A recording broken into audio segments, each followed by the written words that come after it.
said fuck Xbox. Fuck all these Xbox. Fuck every Xbox their channel. Won't give a damn. It's PlayStation for life. You don't get it? Let's get it. Let's do this. Let's do this, my ponies. Let's go to war. What? Say what? Yeah.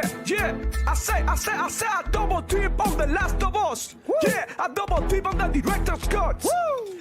Double dip on every damn release. Damn right. Yeah, Jim Ryan is my motherfucking boss. Yo, and we don't care about no layoffs. Yeah, all the shine are gonna keep it on the low. Shh. We'll be sucking on every damn toe. Yum. Because Sony PlayStation gets the love. Yeah, so all hell Sony, we be your ponies. You can take my wife, you can take my money. I'm obsessed with the God of War. Yeah, all my ponies ready to go to war. Blue PlayStation high, all over my head. Pentimeter PS5, 120 FPS. Blue team is the set, throw it up. I never had sex, I only care about sales. I said what I said. Woo! Only PlayStation gets my love. Only Sony gets my love. Thug love, pony love.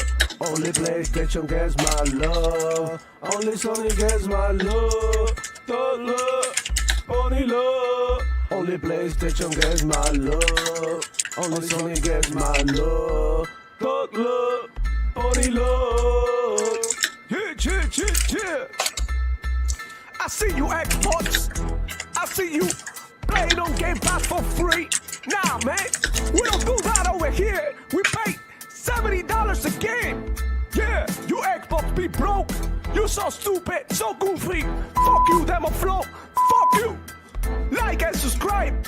Yeah, if you wanna see me more on Demo Flow Gaming channel. Fuck this dude, I'ma pop in the shot every time. Yeah, but I'm here to show my pony love. And you with it?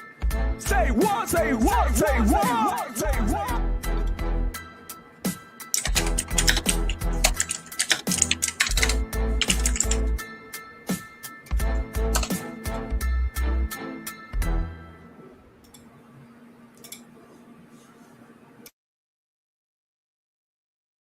Oh shit, I was muted. Hello everybody, welcome back to another edition for Demo Flow Gaming Show, where I share my passion for gaming and keep you informed about everything that's going on with gaming. Guys, man, hey, what a crazy ass week we had in gaming, and I'm here to talk about it, man. Power Buzz, he just made it to the show, man. What's going on, Power Buzz? How you doing? Glad to see you around, man. What's popping? Wish I had my computer, but doing absolutely fantastic. Awesome, man.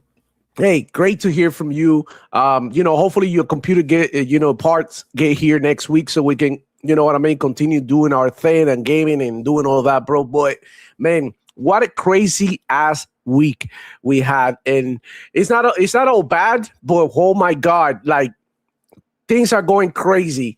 But man, hey, welcome to another day here with me live and talking about gaming and, just enjoying ourselves, having a good time, whatever it is that you're doing, where you are in spring break, where you are working, where you are just cooling in your house, gaming at the same time. It don't matter to me, man. Welcome to the show. Let's get it popping. Shout out to Shot.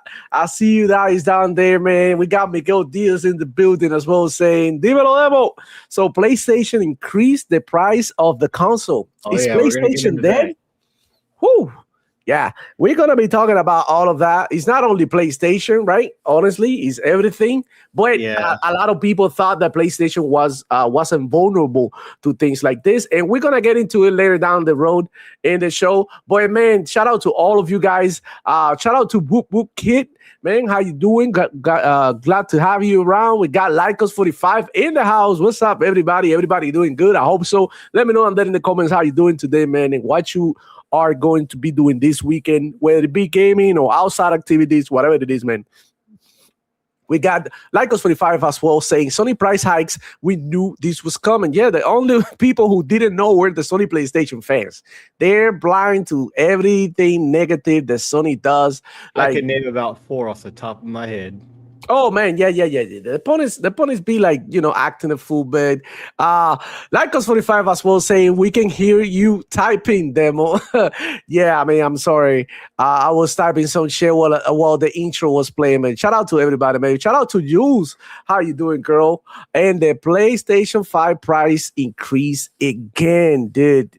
Hey, that's the talk of the town. When I opened my Twitter feed this morning, that was the first thing I saw, and I'm like, okay, the price increased, but I want to kind of see like what the fuck else is going on. Like, this is not the only thing that I want to see. You know what I'm saying? Like, but yeah, man, we got Nunja in the house. What's going on? Nunja 81. How's it going, Papo?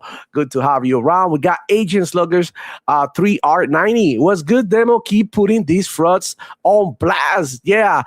Bro, I've been cooking on X, man. Go ahead and follow me because I don't know if you've seen the third party partner showcase reactions online. Some of them are like over the top and out there to say that these people were acting.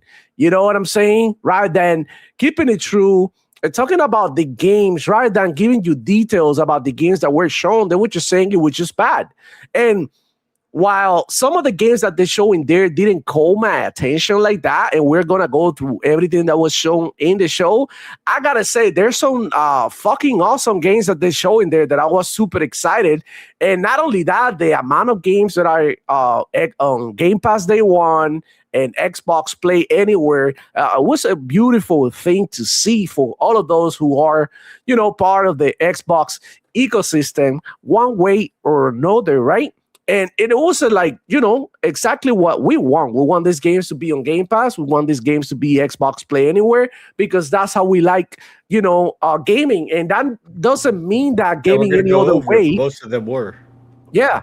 And that doesn't mean that gaming anywhere else is bad. Like I had somebody on one of my comments in Twitter yesterday or the day before yesterday, I'm not sure. He said like, because I posted like something like, hey, I love all my gamers, whether you play on a PC or tablet or a phone, it don't matter to me. Like, enjoy gaming the way you want and stop listening to these suck accounts to influence you in what consoles or hardware you should buy. Go ahead and, watch actual gamers talk about it, and then somebody said, boy, hating on people who play on the phone is justified. And I'm going to say it right here, right now, bro. Some of these kids that play on the phone, they're way better than you. You know what I'm saying? Way better than you. They game and play more than you. So, I mean, let's take a step back, bro. Let's chill. In my opinion, none of the hate is justified. At the end of the day, the way that people play does not affect your personal experience. That is up to the person for example, Nintendo kids, Nintendo fans are playing on the Nintendo Switch, whether it be at 30 FPS, at 1080p or 720p, who cares, bro?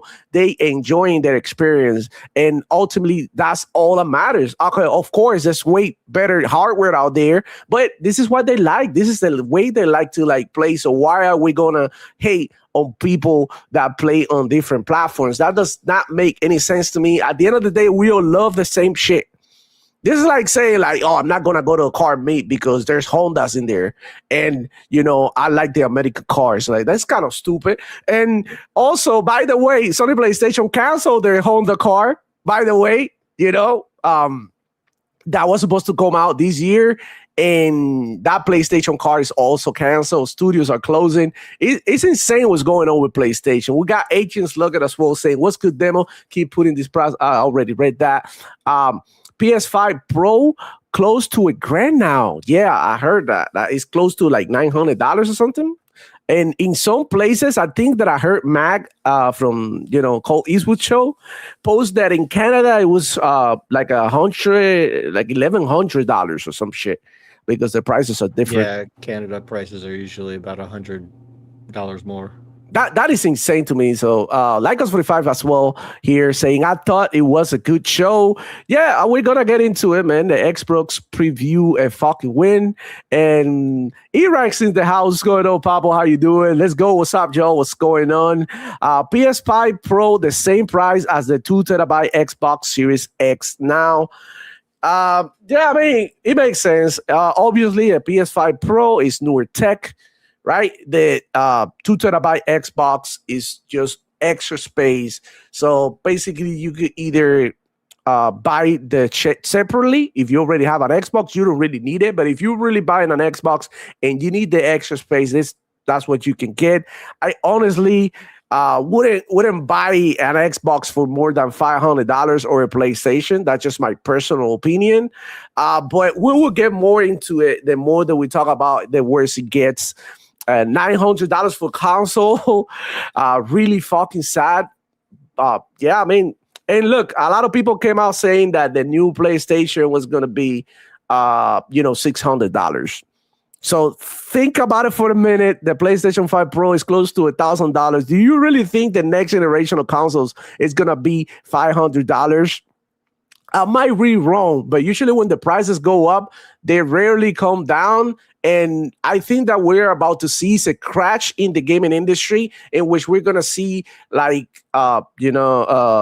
big companies moving away from gaming and things like that. And, eventually everything is going to even out or get worse, So, anyways, let's get into the show, man, the Xbox show.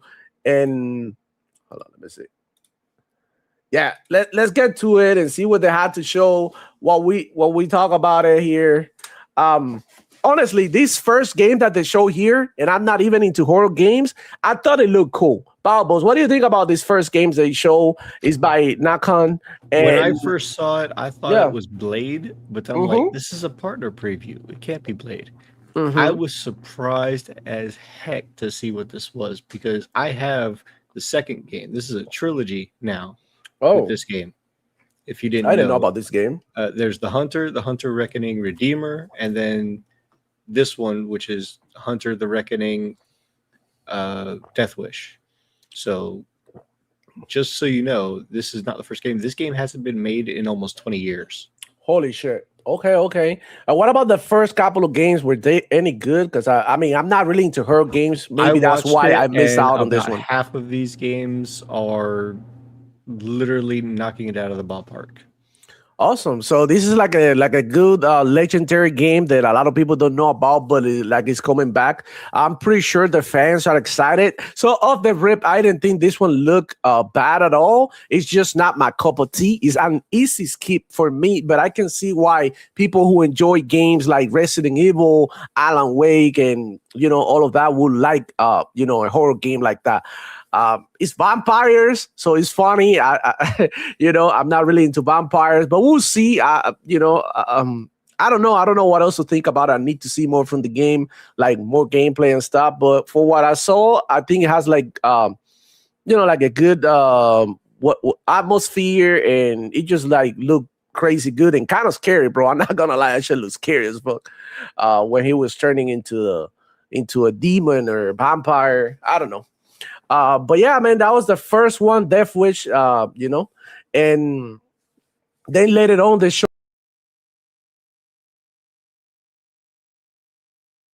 Oop, demo seems to have crashed. Oh my god, bro! I pressed the wrong thing, dude. In my mouse. No worries. And, no worries. Hold on. Oh, god damn it.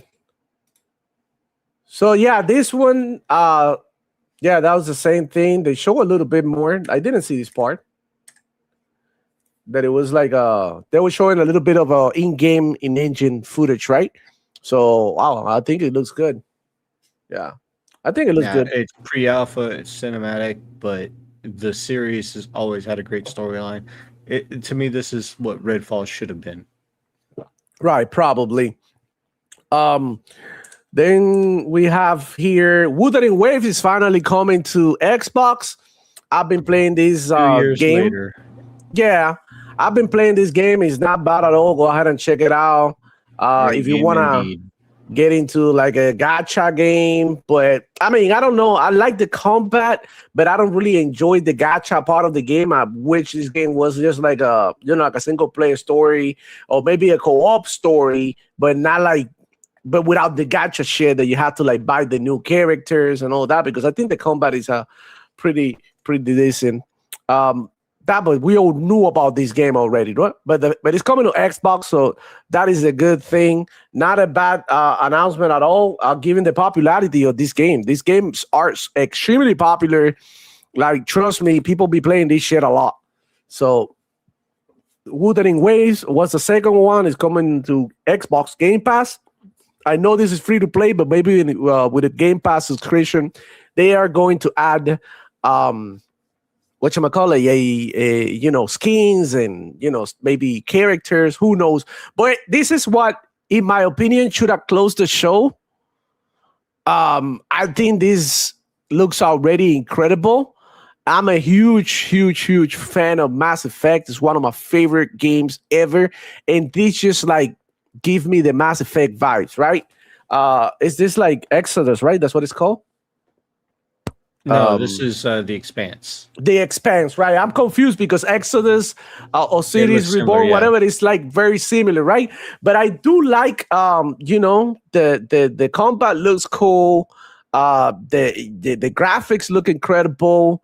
Let's hope that this is fun as well, right? Because it has to be fun. You have to look good, but more importantly, to me, it has to be fun. But this was like definitely one of my favorite announcements of the show. How do you feel about this one, Power Boss? Are you vibing with it? Or I saw the TV show, all 5 seasons, and while it falls off in the 4th and 5th, looks to be a really great game. It's honestly, I think, what Starfield should have been.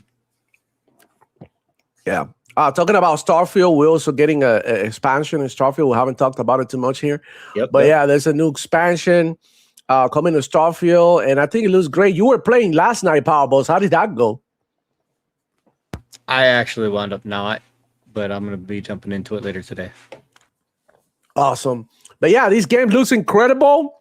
Definitely a showstopper. It looks amazing. I can't wait to see, what this game is going to do. But it's also coming to Game Pass day one, which is like the beautiful thing about it. And it's also going to be Xbox Play Anywhere, which I can see that they really pushing this. Most of the games here are Xbox Play Anywhere.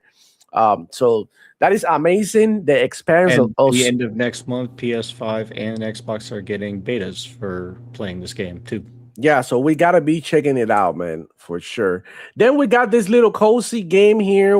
Not interested. Easy skip for me. You guys might like it, but not really into it. I thought it was like, cool to see the pixel art because it's always nice, but not really. I'll probably go, check it out because it's in Game Pass, download it, see what it's about. But not really into these type of games. Even though I like Sea of Stars, I don't really know what this one is gonna be like. I wouldn't knock it until I try it, but I can definitely say that this is not very appealing for a show, right? Let's keep it real. It's just like whatever. Partner. So yeah, I can see the appeal of this game to some people. It has some interesting mechanics that don't really miss, but like you said, it's not a must play, but it does look pretty interesting to try. Yeah, but compared to the everywhere. Exactly, but compared to the first the prior game that we showed, like it's insane. This one, I know a lot of people didn't like it too much, but I like Serious Sam. This is the Devolver take on Serious Sam roguelite. They try to make it like look more like indie type thing. But I like Serious Sam. I love the character. I love the world, and it's always packed with action, and it's just like an alternative to games like Doom, right? So this one looks like a little bit more, I don't know, like indie, because they usually look like like it has like sort of like the Fortnite type shit. And you played a game called RoboQuest. This actually looks like it's a take on that. Choose a character, and it's a roguelike. Yeah, exactly. It reminds me of RoboQuest. So yeah, this might be really good for me. I might really enjoy this one. I think it's coming to Game Pass. And look at that revolver. That's what I want to try. I like that. Yeah, man, doesn't look bad at all. Looks like a nice indie game. Yeah, I would definitely play something like this more than the one that they showed before. Straight up, and it's Xbox Play Anywhere. It's not coming to Game Pass, but we'll see. That's pretty good. I didn't hate that for sure. Then let's see, let's skip it forward because we need to get through it. And oh my god, this one was amazing, bro. I'm not gonna lie, bro. I can't wait to play this shit. This is by the Yakuza developers, and it looks incredible, bro. Look at this combat. Boom. I mean, shit. Like, out of all the games that they show, I think this is my favorite one so far. Honestly.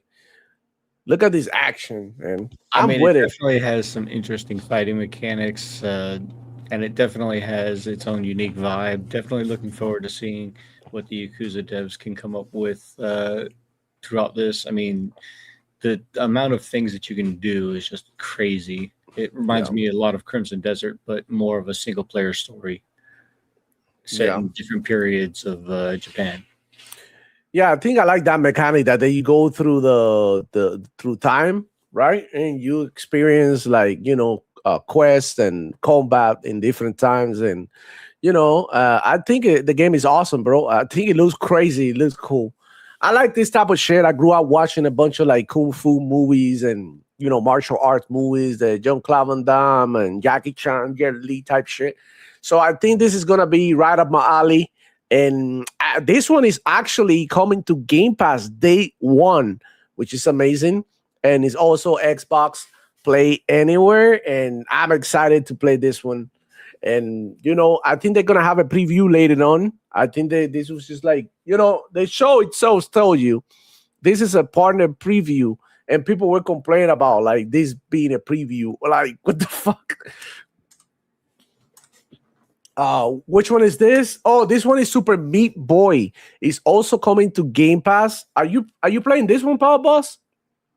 I never tried the previous Meat Boy games, and from what I've heard, people saying that this like rage-inducing that this guy is doing in the cutscenes is like honestly how you're gonna actually feel playing the game, and I can see it. Yeah. I didn't play the first two, but I might give this one a try. I don't know. Yeah, not my cup of tea, but looks cool. I'm pretty sure some of you guys are gonna enjoy it, and we're gonna get. Let me know on that in the comments, though. Like, if are any of these games resonating with you? Do you, are you interested or not? Is it shit? Let me know. And this one, bro, is an easy skip for me. I don't really like emotional games like this. This looks like a soap opera, like a novela. And I'm like, I'm good with it, but I'm pretty sure some people, type of people who like Life is Strange and games like that are probably going to enjoy this one. This an easy skip for me, but maybe it's for somebody. What do you think, Power Boss? Will you play something like this? Not for me. It looks similar to RV There Yet crossed with Dustborn, honestly. Mm-hmm. Yeah, not for me, definitely. Not a banger, but not bad. Yeah, I mean, it depends. There's some people who actually like playing games like this. You know what I'm saying? Like, not everybody's like into shooters or fighting games or a lot of actions. There's people who actually enjoy interactive, stories like this. Like, what was that game that had an interactive story too? That Xbox published. What was it like? It was like it had like a nice art style. And you could play it in co-op. Oh no, I don't know. Oh my god, I forgot the name of that game. Desert or something. Not sure, but that one, I played for a little bit, and it wasn't bad. It wasn't just for me. This one, I don't know. I like the music. In this one, I'm not playing it because of copyright or whatever, but I like the music, and games like this are cool to play here and there to kill time. Vampire Survivors roguelike with a little bit better art style. Yes. And Game Pass Day 1. Hell yeah. Yeah. So there you go. Like, I'm probably gonna try it out, not play too much, but maybe Powerballs go super hard on it, and maybe some of you guys will like it as well. So this one didn't look bad in my opinion. I thought this one was just like a different type game, What else did they show? Oh wow, this patch is coming on Xbox finally. Look, listen, I know a lot of people like this game. I couldn't give a shit about this game. And the fact is that it's an interactive story game. Like you don't really like, you know what I mean? You don't be doing much with the controller. And that's my shit. You know, I like smashing buttons.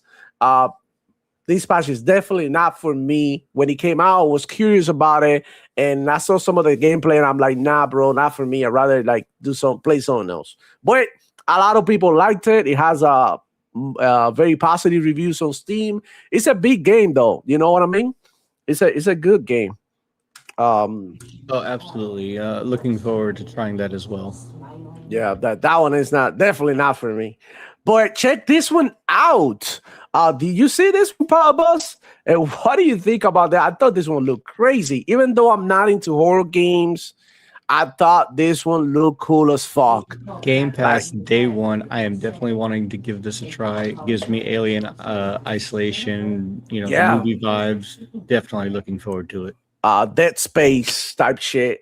That's exactly what it feels like. Even though you got like more weaponry, I might be more inclined to play something like this just because they give you shit so that you can defend yourself. My issue in some of the horror games is like that you don't really fight too much. All you do is run away. I hate games like that. I just that's not my fantasy, to feel powerless. My fantasy is to feel like super powered, OP, so that I can, you know what I'm saying? Like I'm the other way around. Some people like that, but Alien Dead Storm, ADS. Shout out to the ADS guys. And bro, this spot right here, this jump scare got me watching the trailer. I wasn't expecting that. And look, Game Pass is day one. I can't wait to see what the hell this one will look like and how people are going to enjoy it. Alien Dead Storm. What else we got? The frog game or something. This one is like a party game. Looks like a soul shaker type game. That you guys play like a community night type game. Yeah, it reminds me of Repo, except instead of collecting jewels, you're collecting food. Yeah. Not my cup of tea. We'll probably play this one with friends or something. Maybe my little cousins. Show it to, the kids from the family and stuff.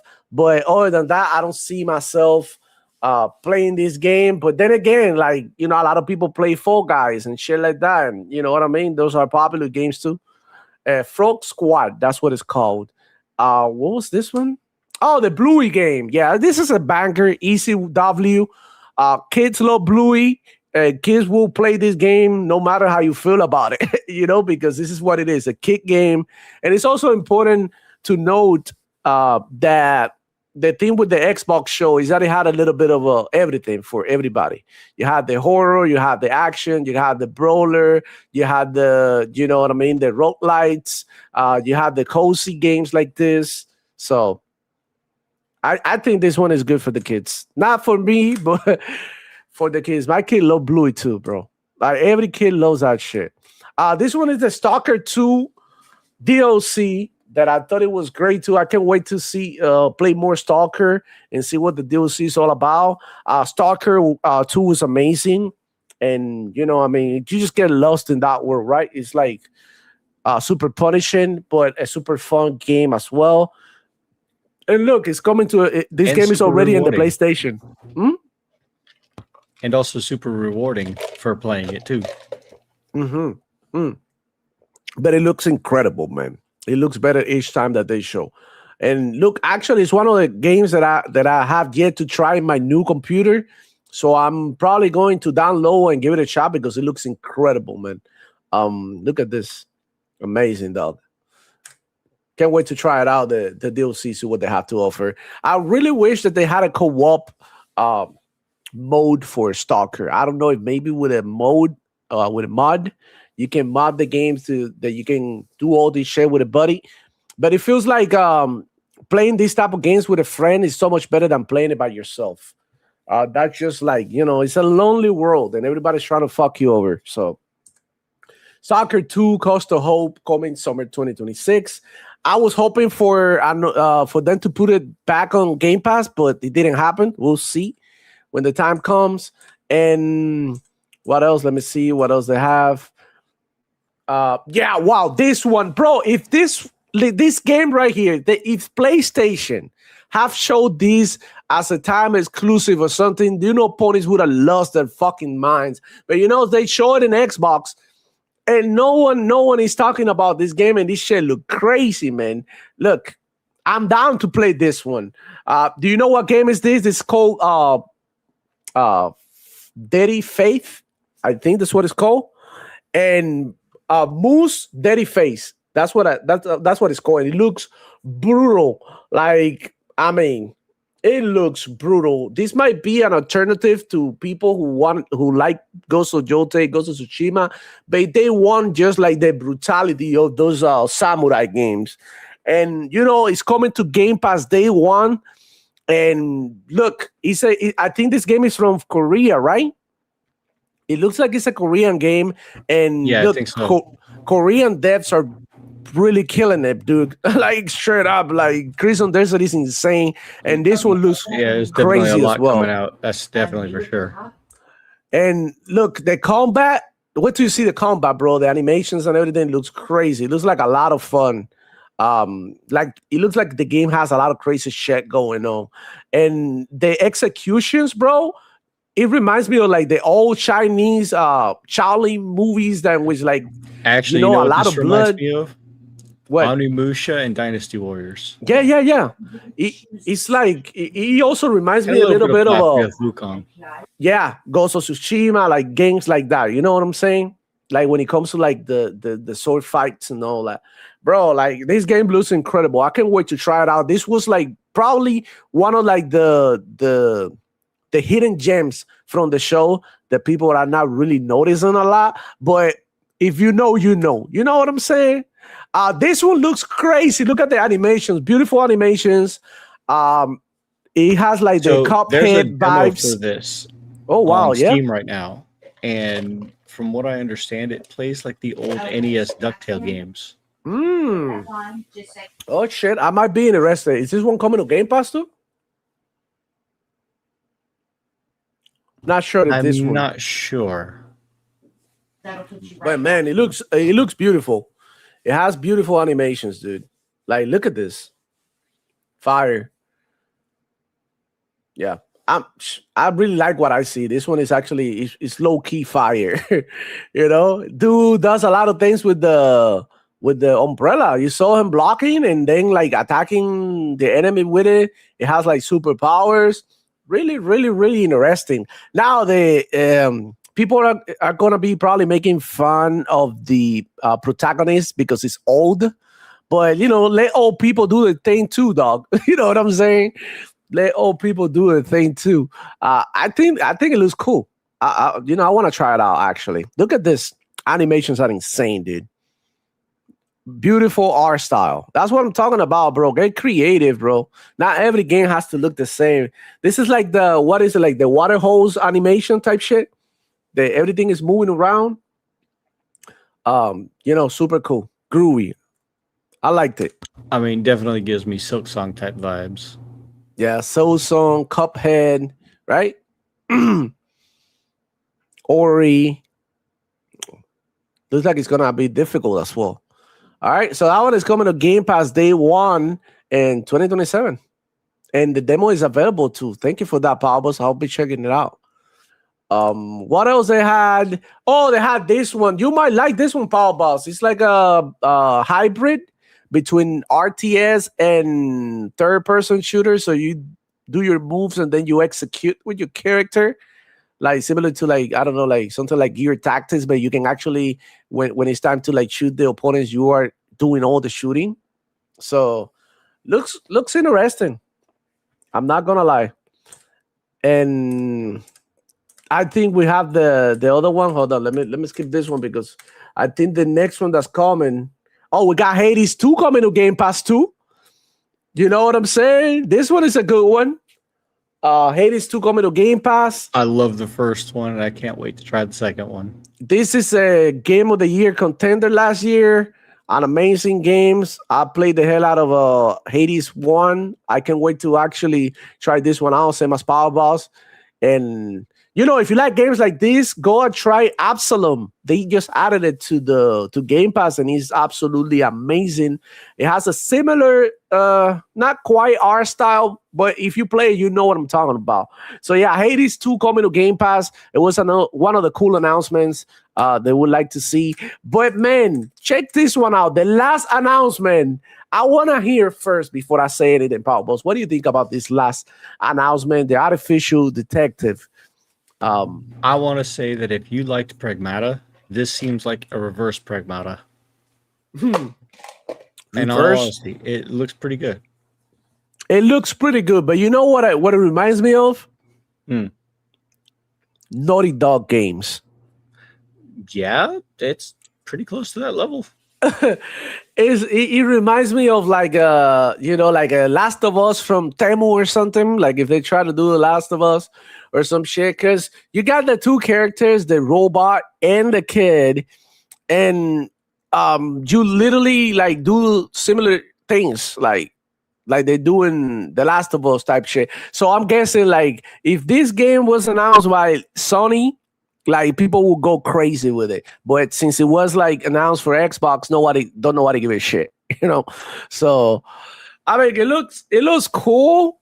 I'm not sure how interested I am, but for what I can see, it looks like it has a high level of production.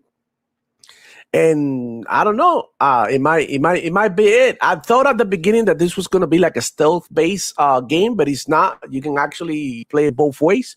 You can play with stealth, I'm pretty sure, in some areas. And then if you want to go all out, you have a little companion dog that, you can like, I mean, it actually doesn't look good. I don't know if this one is coming to Game Pass. It actually looks decent. So let me see. Is this one coming to Game Pass, Power Boss? No, this one is just Xbox Play Anywhere. It's not coming to Game Pass. He's gonna release on 2027, and that was the whole show. That was the whole show. If I had to give it a rating, I would go for literally a 7 out of 10, 6.5 out of 10. It wasn't anything super special, but it wasn't terrible either, right? And for the third-party partner preview, it was decent. A lot of games that we didn't know about that were shown too, and that was pretty outstanding. Yeah, especially the Moose game. I thought that was like a good showing, and some of the other games were cool, dude. So I mean, honestly, I don't know, because I don't know if you've seen the reaction from Kind of Funny Games. Yeah, they didn't like it at all. No surprise there. I'm just gonna go ahead and show you guys what Kind of Funny Games had to say about the show. I actually enjoy it. I didn't think it was the best show ever, but it was decent to say the least, right? Let me go ahead and share my screen, and we're gonna cook these people real quick right here. So yeah, can you see my screen? This is what they had to say. I can indeed. I thought this was awful. I understand how hard it is to do a showcase. I understand having partner restrictions, but I think we got a trailer and then a tease to come back on May 6th for a deep dive. Surrounding it were trailers for games that don't look bad, but just don't have the stuff. There was no punch to anything. I thought. What? There was no. So he didn't like. Imagine he says that when Ghost of Yote, I believe it was, did even worse. PlayStation showcases will literally say the title of the game and then say come back later for this date to see more. They don't even show anything of the gameplay. And he says that when there's literally a dude being punched on screen. Yeah, with a lot of action in a game that everybody's hyped for from the makers of Yakuza. It does not make any sense. It did have the stuff. I'm not saying every game there. I'm looking forward to every game because I'm not. There's some games that I'm gonna easily skip. But they did show some decent games, bro. Like, come on, bro. You cannot tell me that last game with the detective wasn't like a bad looking game or didn't look interesting at all. Like, and at the same time, I don't know, bro. This is crazy. Come on, bro. Y'all need to stop the cap. just be happy that they show some games. What is the PlayStation third-party partner showcase or preview? They ain't got shit. Like all these PlayStation lovers really need to chill and enjoy what other, developers and shit have to offer because PlayStation ain't got shit. Like, how do you look at a game like, whatchamacallit, the one from the makers of Yakuza? I can't really, remember the name. And look at a game like Satos and tell me that Satos is a contender for Game of the Year. And then you look at the other game and say, like, it ain't shit. Like, no, it's worse. They're saying that Satos is game of the generation. Generation of what? I don't know, bro. Look, I'm not knocking down Satos. Might be a good game. Might be good. But Returnal didn't do that good. And this is like literally Returnal 2. You feel me? Now, I have no doubt that it's going to do everything better than Returnal, better graphics, better for gameplay, sure, better everything. But it's still a bullet hell that is not going to do boundaries because we all know that most PlayStation gamers are not those type of gamers. Right. Shout out to Hero Culture with the 5, man. Thank you. Appreciate that. That Samurai game will be a good tide over while Sony leans PlayStation 5 players don't buy games. They buy Twitter like we PC gamers do. Listen, that Samurai game look incredible, bro. You cannot look me straight in the eye and tell me that shit look like shit, man. Like, there's no way. That game looked incredible. The Yakuza game looked great. The Alien game, ADS, what is it? Alien Deathstorm looked amazing as well. The first game they showed looked cool too. The last game looked cool. The game with the Uncle game that looks like Metrovania, whatever, with the animations look amazing. There were some other games out there that were like probably mid, like I would say like Serious Sam didn't look like appealing to everybody or maybe like a popular title. But man, you cannot go over there and say that you didn't like anything at all, bro. You know what I mean? Like, this is not even There's like something for everybody in this. Yeah, even for kids, Bluey. Like, come on, bro. You're gonna hate on Bluey too, bro. What type of people are you, dog? It just like gets worse and worse. And it's just like everybody's getting tired of this bullshit, right? Like the lies. Like, you don't need to lie, bro. Xbox is going to fuck up. You're gonna get your chance to cook them. You don't have to force it, And I feel like everything is forced in the middle of what is going on, with video games in general. And they're just like looking at one side, like this side is failing, when in fact, like, they actually putting games out. They actually, you know what I'm saying? Doing their thing. Xbox is doing the thing. They just had a show while Sony PlayStation closed down studios and increased their prices of the consoles. Like, it's totally the opposite. And it's just like, my bad. It's just like crazy to me to even be here talking about that when they're definitely in different situations at the moment. We got Xbox with shows, games coming, you know what I mean? They're thriving in their own way. And then we have PlayStation with 11% of Katakawa, and you know what I'm saying? Studio closures. They closed Blue Point. They closed another studio the other day. What wasn't it? Did you hear demo? Oasis outbid Sony on Katakawa. They are no longer the top shareholder. I mean, I don't think 10% or nothing give you whatever, bro. 10% of no company, you got nothing to say there. It's on, you are just like, whatever. And look, I'm not gonna lie, man. Xbox definitely have their, fair criticism that they should receive. But I mean, look at PlayStation, what they're doing too, bro. And they love to go to war. So that's just crazy to me. But let me see what chat thinks about the show. Give it a rating down there, guys. I give it a 7 out of 10, 6.5 to 7 out of 10. I think it was decent for the third-party partner showcase. We still got June showcase in 3 months, right? It looks like every 3 months Xbox is doing something. We had in January, the developer direct. Now we have the third-party partner preview, and on Let's not June. forget, out of this, there was 4 teased dates for more Xbox shows. By the way, Say what? just from this show alone, there's 4 more upcoming Xbox shows. Yeah, I mean, they're definitely gonna do more shows, especially the June one, which is the one that you should be like, looking to criticize heavily, right? But this third party partner showcase just showed that Xbox is still relevant, and there's still people who like to develop for Xbox, especially when everything that they show here was Xbox Play Anywhere. And we've been told time and time again by these Sony PlayStation fans and the media in general, like, they always asking the question, "Oh, how is Xbox gonna make money?" Like, I don't care. I'm here for the games. Like, that's their problem. I'm pretty sure they know how to make money. God damn it, it's Microsoft. If anything, they know how to make too much money.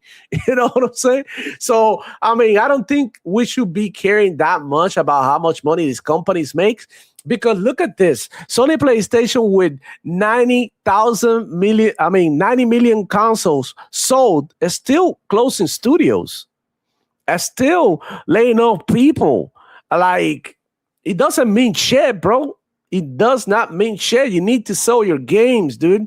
And look, I've been told by the Sony PlayStation fans once more, Sony PlayStation does not need to put their games on PC. Really? Imagine if they had put whatever games these companies have on PC, they might have given another, I don't know, month of oxygen to keep the company open, the lights on. I don't know, bro. Power of us, don't you think so? And now they want to act like, oh, we don't need the PC money. You need all the help that you can get, bro, from any players. Nintendo, the phone, the tablets, everybody. You need that cash. And it's eventually they're going to fall because they actually need it. They are in a dire situation. Is the one that's dead. Yeah, Xbox is dying, and they're the one closing studios, increasing their prices, all of that. And look, I'm not saying here that Xbox are saints, because they actually increased the prices too, but they got cooked for it. They were like, oh, PlayStation would never. And then PlayStation is doing the same shit. And this is what I'm telling you. Don't believe in any of these companies, y'all. You don't have to believe them. You can like what the games they make. You can be a fan, but don't ever become a fanboy. Don't ever become a pony like that. Understand that these people are here to make money off for you. So the least that you can do is demand a little better, bro. Like, what the fuck are we even doing, bro? And then they went ahead and asked the developers of Satos, like, is Satos coming to PC? And they didn't know what to say because, they don't know. They gonna try to sell it to PlayStation only, right? But they understand that if they don't meet the sales expectations, that's the one way they can survive, by putting the game in a different platform and making a little bit more money. It makes sense. It's a no-brainer, bro. You know what I'm saying? Like, everybody's saying that Xbox is dying, but Xbox is actually expanding. PlayStation, on the other hand, I see them shrinking, closing companies, canceling games, canceling projects like the car that they had going. That was about to be released. You understand? These are like projects that take time and budgets and money and all of that. And right before it's released, they're like killing it. You know what that means? Like, that means they wasted money. They wasted time, which is even more important. And now they're going to have to rethink their strategy. And that's what's going on. And I'm not going to sit here and say PlayStation is dead and shit like that, because you know what I mean? That's not true. But at the same time, it's like, they're not the same PlayStation from 2016. That is for sure. They are seeing themselves in the situation in which they had to evolve, and they don't know what to do. That right there, bro, should tell you everything you should know. Forget about what these Sony PlayStation fanboys are telling you about console sales. Watch what's actually taking place here. watch how many games PlayStation has coming this year. Is it a lot? Because, I mean, it's Satos and Wolverine. Maybe. God knows. Maybe Wolverine, God forbid, get pushed back to 2027. And that would be like a low blow for PlayStation because that's literally the main game this year. Out yet and said anything about the PC ports, yay or nay. Dude, they asked the people, look, let me look for the tweet, dude. They asked the developers from Satos if they were going to port the game to PC, and they didn't know what to say. You know, look at oh my God, I just killed my horse. Do you guys see that shit? Do you guys see? Look at my horse. It's like, bro, like, go away. I don't want to talk. It was like, bro, I killed my horse and it's all messed up, bro. And I was trying, like, I'm still learning how to play Crimson Desert. Shout out to Crimson Desert, an amazing game. I was telling my homeboy yesterday, we were playing together. We were on a Discord call and we were talking to each other about the game and things that you can find and everything. And we came to the conclusion that we cannot try to beat this game in a short run. Like, this is going to take me months to complete this game, and I might never complete the game. It's huge, bro, and filled with secrets and things to find. So that's another thing. People who find this game like boring or something, I don't know, bro. I don't really know what to tell you. If you find a game like Crimson Desert boring, and this is without the glaze, just like straight up telling you, like, I love the game, but like, you know, even if I wasn't playing, I could tell like this game, dude, like, come on, bro. The shit that you can do, man, in this game is absolutely insane.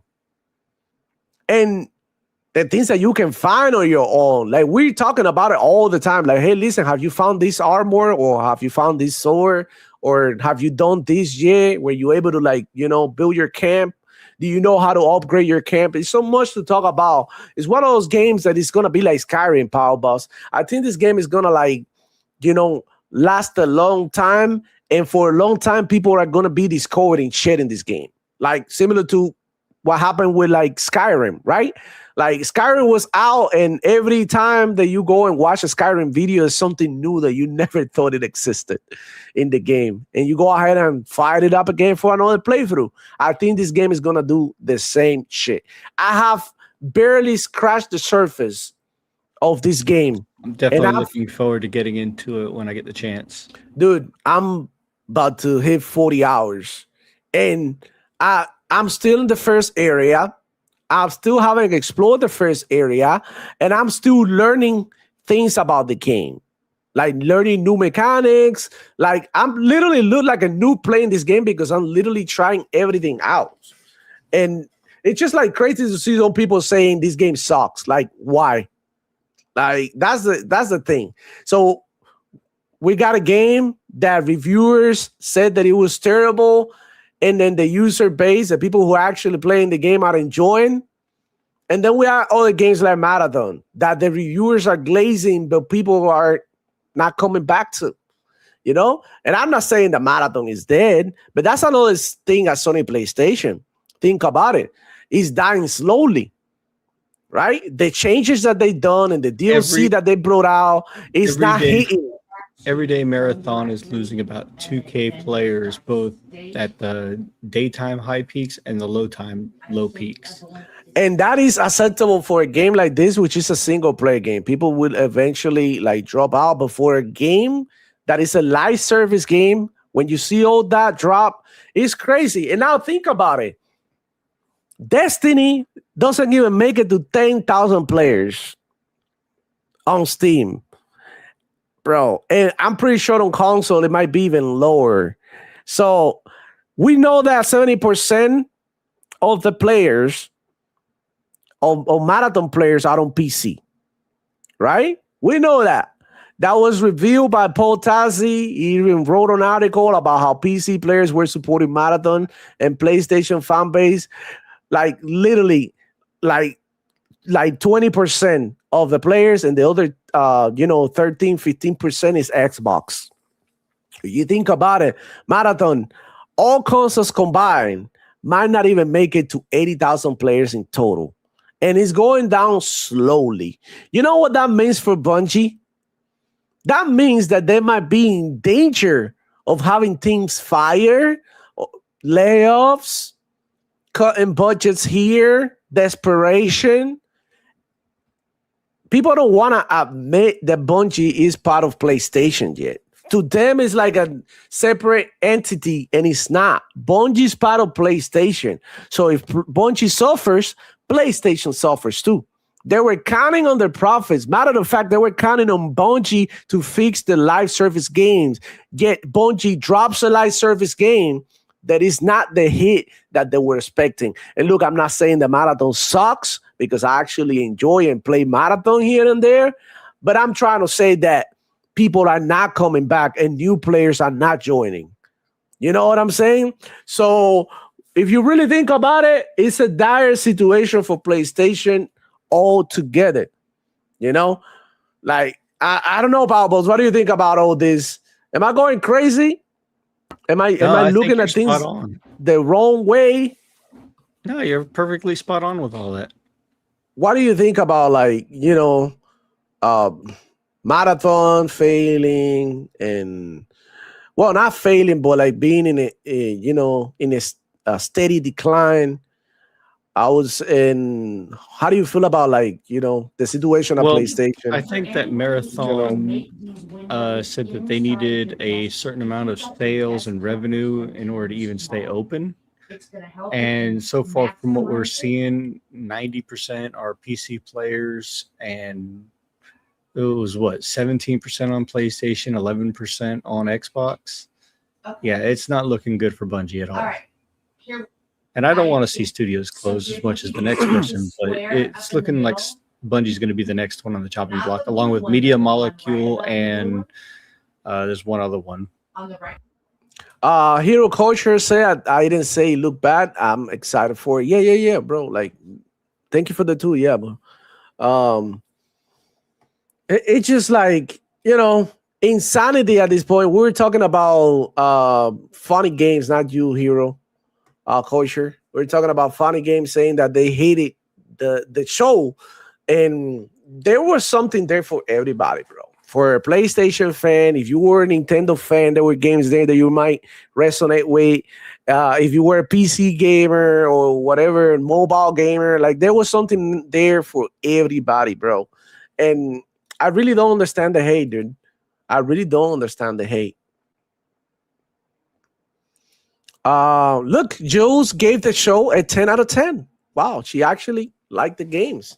I liked all the majority of the games, but I can, there's some games that I didn't like, and that's fine. That doesn't mean that I hated everything, because there was definitely games out there for everybody, man. Dude, low B money. It was a 9 to me. Wow. Okay. I see you, homie. We got this pain in the house. What's up, guys? Talk that shit. Let's get it. Greg Schiller says, yeah, bro, it's crazy. And he had some crazy remarks too when it comes to PC gaming. I heard him crash out before, saying that PC gaming sucks and all of that. And I'm like, bro, like, come on, bro, chill. Like, you can play games whatever you want, though. Like, playing in one place or the other one doesn't make your experience better or worse, dude. It's just like gaming at the end of the day, man. Like, I remember back in the day playing games, like, I didn't care about what console I was playing on. I was just like playing games. You know what I'm saying?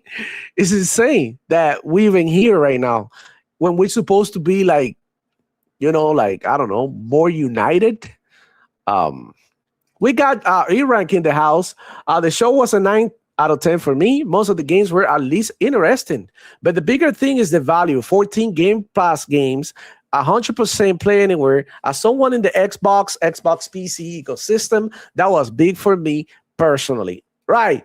But E-Rank, we are not in the same situation that these hardcore Sony PlayStation fans are, because they are, whatchamacallit, not part of the Xbox ecosystem. So they cannot understand why would you need to jump from your Xbox to your PC.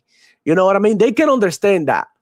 They don't understand that it's amazing to go from your Xbox to your PC and vice versa and keep the progress in your games. They don't understand, like, when you buy a game on Xbox and you get it on the PC and vice versa, that feels amazing because, I mean, you don't have to double dip in the same game. And that's the way that it's supposed to be. Because, like, let's just say you bought, I don't know, whatchamacallit, something digital, and you can always use it whatever you want as long as you have your account. That's the way it should be. But you know what I mean? They love to pay more. You know, that's their thing.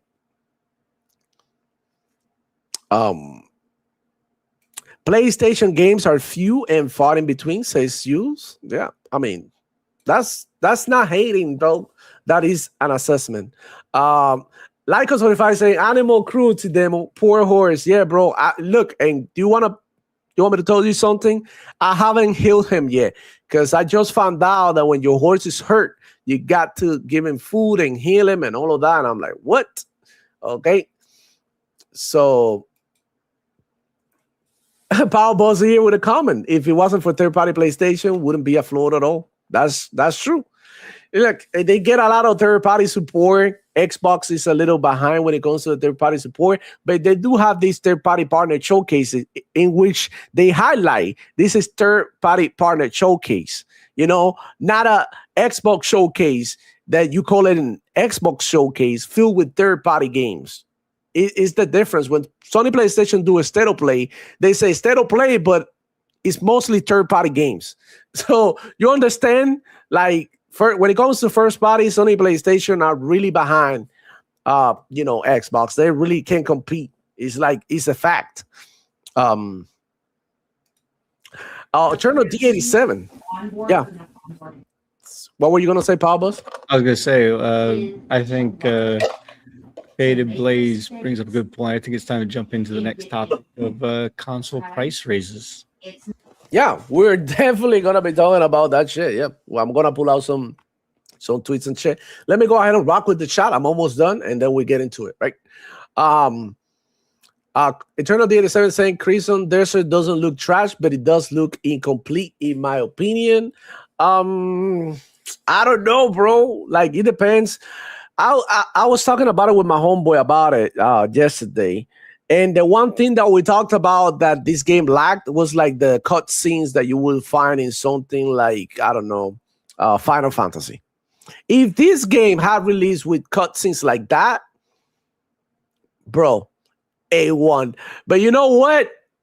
I'm glad that they chose to expend all the resources in gameplay and things that you can do within a game rather than cutscenes. That's just my personal opinion. But yeah, they could definitely improve upon that, and definitely they can continue to tweak the game because, I mean, I'm not going to lie, the character is a little floaty. At times it moves around, like when you press, it's a little irresponsive in the controllers. Like, the game is not perfect by any means. It has issues, but overall it's a great experience and I've been enjoying it. I've been having a lot of fun unlocking everything and, discovering and immersing myself in this world.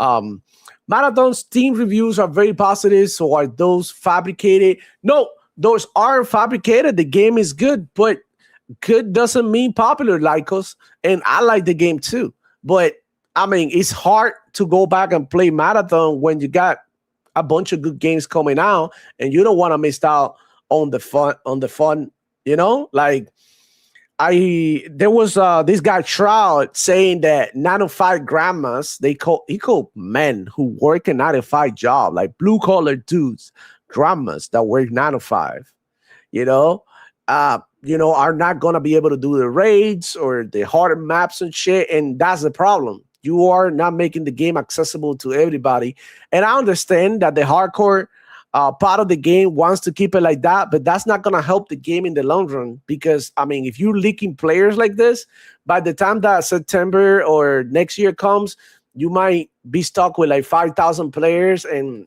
I don't think that's a good look for any live service game of this magnitude, right? Because, I mean, supposedly Marathon costs close to 200 millions to make. So if you think about it as a big budget game that is seeing limited success. So I said it a couple of times on Twitter, my experience in Marathon is good, but I would love for them to make it more accessible to new players and stuff like that. Everybody cooked me. Everybody says skill this, skill that. Look, it's losing players.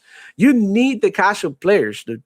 It's not just about your hardcore, but you need the casual players. The casual players are the ones who's the 9 to 5 people who can play all day are the ones that got the money to afford playing games. If that makes any sense, you need those too.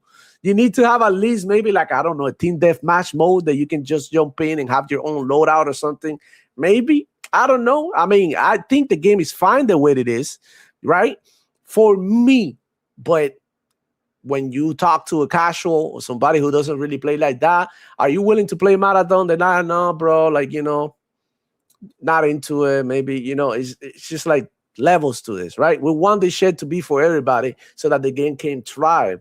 And that's the problem right now. The game is not for everybody. And they need to find a way to include more people so that more people can join them. Like a game without players ain't shit. Honestly, it could be the best game ever, but if it doesn't have any players, how is it going to survive? So that's my take on it. Updates will come for Crimson Desert. Hero Culture say I'm on PC, fuck the PS5. Oh my god. I'm that Ninja 617 saying they will show the same game from partner preview on a state of play and give it a 10 out of 10. Yeah, for sure. We've seen it. We've seen games that they have gone to state of play from some of the Xbox show. Onyx Gaming, in my opinion, Saros is not tracking good. Nobody's hyped for it. I think House Marquee is next to go down. Yeah, I mean, they're hyping it up. Sony PlayStation fans are hyping it up. Saros, like, they calling it the game of the year already. Like, I'm like, bro, hold on. Well, wait a minute. The game hasn't even come out. And off the rip, I can tell you, this game that I'm playing right here, right now, Crimson Desert has more people behind it than Saros at the moment. You know, people are like co-signing this game heavily. They really recommending this game. Skyrim lovers, you know, MMO lovers, you know, Fallout lovers, medieval combat lovers, they hyping this game up, and it's cooking, man. It's actually cooking. Love BB Money, Xbox first party games. Show in June. Yeah, for sure. For 900, I can pre-build a PC or 2 terabyte Xbox Series X. We got Adidas 20 with the 2. Salute. How's it going, player? How you doing? I like us 45 saying, I agree, demo. Good doesn't mean popular, but you do get a lot of people lying saying it's bad game when they've never played it. And that's a fact. Yeah, we get the same thing here with the Crimson Desert. You know, sometimes people, you know, don't resonate with a game and they go ahead and spread the word. This game sucks. But if you're going to say the game sucks, at least say why does it suck. It's not just saying sucks. Well, talk to me about combat, exploration. I talked with you when I played the Server Slam demo, and I can tell you exactly what's bad. They're the same creators of Destiny and Bungie and all that, you know, their legacy. They do good combat handling. Their gunplay is always on point, but their balancing is always crap. Yeah, bullet sponges and balancing has always been their issue. I think that's the main issue now with Marathon is the balancing. It's how do you balance the person who has the best gear, right? With the people who you know, don't really have the time to grind for the gear, and then you throw them into the mix, and you know, one person has better gear than the other and new one. Players as well. Yeah, and it's not only based on your skill, but also based on your gear. But at the end of the day, extraction shooters are new to console players. Console players are not used to games like Escape from Tarkov that are brutal like that. You know, it depends on how much time you spend playing the game to beat other players. And that's the one thing why, and one of the reasons why Marathon is not really hitting in console like that. You know, if you really think about it, extraction shooters are super popular, right? On PC, but on console, how many of those you got? Even I think Marathon might be one of the few first extraction shooters, but you know, console players are not into that shit, bro. You have to read the room, and this is why I think that posting your game or porting your game to every platform gives you a chance to, you know, to create or build a fan base, right? Like, let's say this game didn't hit on PlayStation, well, it might have hit on Xbox, on PC, and vice versa, right? Putting the game everywhere gives you a chance to survive. That's what I say. Live service games, multiplayer games should be everywhere, right? And even the single player games too, because I mean, you do need to get, you know, some sales out of these games. Like sometimes, I don't know how much a PlayStation will give you. Let's say they give you, I don't know, 30 million to keep the game exclusive. You could have sold maybe 1 million copies on Xbox and you make double that. You know what I'm saying? So if you really think about it, it's kind of like silly to do that from a business point of view. But then again, you know, I digress. Don't really like the business side of things. So whatever it is that they're doing over there. Casuals play those games too, and those are hard as fuck, but I understand where you're coming from, Demo. Ponies always think of PlayStation games are game of the year. That's a fact. Server Slam didn't have everything in the game though. Power Balls, it was missing 2 maps, weapons, and runner shells. It was more of a demo. That's true. Tsushima, in my eyes, is game of the year. No cap. But you mean Tsushima, like Jotei, right? And we'll get Jotei all the same, but yeah, that's it. Faded Blaze 89. Demo, I disagree. Console players are familiar with extraction shooters. The Division was one of the first ones with the Dark Zone. Yeah, but the Division, you had the chance. You had the right? The saying, do I want to play in the Dark Zone? Because I played the heck out of the Division and I never played the Dark Zone. You know, I was always, finishing the quest, doing the PvE type shit. Very rarely I went into the Dark Zone. But I understand where you're coming from, but you don't get that on Marathon. If Marathon was a game like The Division, and you get like a single player campaign and missions and shit like that, and then you get the choice to be like, okay, let me go into the extraction side of the game, then we might be talking about the same thing. But for now, it's a total different game. The Division, you can play by your damn self. You don't have to fight nobody. You don't have to extract with nobody. You know, that's totally optional. That's not the case for Marathon. And that's the hardcore part of Marathon. That, you know, some people. And in the case of Division and Division 2, after you do all the single player PvE, you can either A, replay all the PvE, or B, you can do endgame content in the Dark Zone, which is what it was meant to be, endgame content. Yeah, but like that was optional. I never did all of that. I completed all my missions. Matter of fact, I'm still playing The Division. I'm actually started a new playthrough. I'm like 20 hours in my new playthrough because I want to do all the DLC. But I mean, it's literally not the same. This Marathon is just that. Extraction. There's no single player. There is no cutscene. There is not many new NPCs and nothing. It's all about like dropping, get your shit, and get out. That's it. We got Pickles 2026. How you doing? Shout out to all of you. Okay, so let's get going. And let's continue the show because Sony PlayStation recently increased the price of their consoles. And we're going to talk about it because, oh my God, I think it's crazy that we're seeing this. And it was literally everything that everybody was talking about. And look, I'm going to show you, bro, what they're talking about. Powerball. Check it out. Do you see it? Or it's not yet in the screen. Yeah, there we go. So, hold up. My bad. Here you go. We got James, one of the famous ponies, And the first thing they do when some shit like this happening is that they write paragraphs, right? Trying to justify and damage control what's going on at Sony PlayStation. Look at this post by James. This gentleman right here, the way he reacts to the prices, to the price increase of the PlayStation is by saying, so what? Xbox sales going to go up now? Listen, homie, like this is not about Xbox selling consoles.